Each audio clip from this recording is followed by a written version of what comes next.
Hello, this is Susan of the North with the runes of the day. The first one I drew was ANSUZ reversed. ANSUZ is the God rune.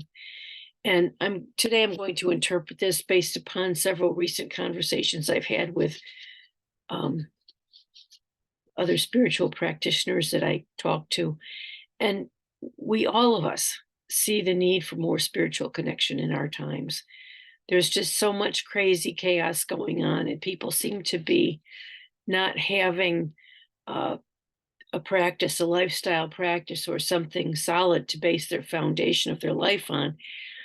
And with so much going on that is chaotic, the second rune I drew was HAGALAZ. HAGALAZ can be a rune of chaotic change.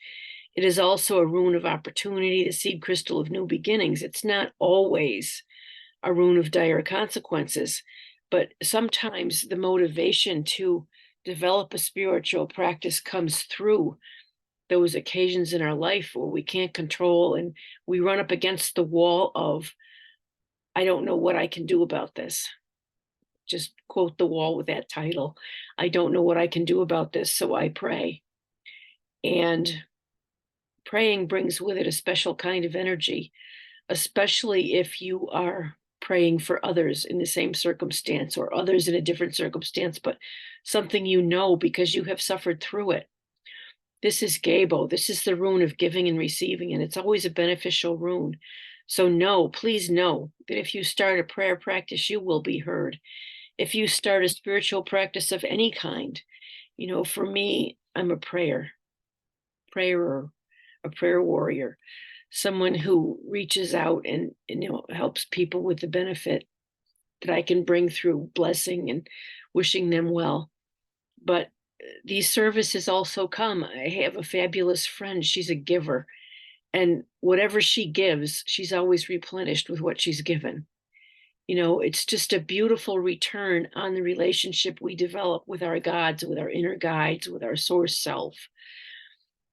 There's many ways I can talk about that, but I'm just going to leave it at that for now, that we each have that which we consider sacred, and that these things are that which we are to honor, the holy. And when one builds up a practice of this in one's daily life, one creates a lifestyle wherein one has the resources through the relationships one has built to reach out and pray and help another person, reach out and give to help to another person, whatever that is for you.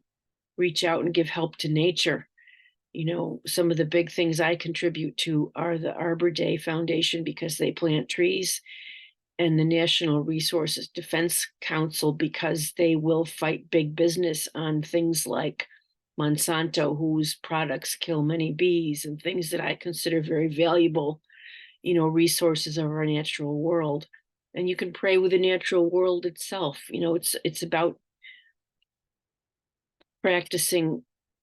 There's so much here, but you can practice communication with the elements. You can pick up a practice like becoming a mesa carrier. Don Oscar Miro Quesada teaches this. Alberto Villoldo teaches this. And now they have a host of students outside of themselves that are also teaching this.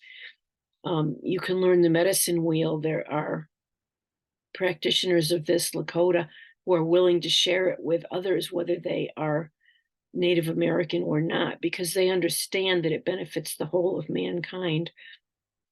There is a Reiki spirituality. There's spirituality based in religion. There's many things, and you will need to find out what is best for you. But to begin the foundation of a spiritual lifestyle practice, I always advocate meditation. And for me, it's as simple as sitting quietly and observing the thoughts in my head and trying to make a more reliable connection with the quietude that lies behind the thoughts in my head. I don't know if I've said that in a way that you can understand. I said it to my 7-year-old son one day when he was asking me why I'm always trying to meditate. And I said, it's, you find the space in your head behind all those voices that are in your mind. And he found it right away. So that's how I sort of kept my description of how to meditate. And I know there are many other ways that people will describe meditation. You have to find what's right for you. But for me, it's just sitting quietly with myself and observing, listening, being aware of what's going on within me while peripherally aware of what's going on outside of me. So it's a beginning, but it's a foundation. And the foundation of any lifestyle, spiritual practice is also to develop practices that suit you in your relationship with the holy, with the divine, that you can carry on through your workday or a busy lifetime.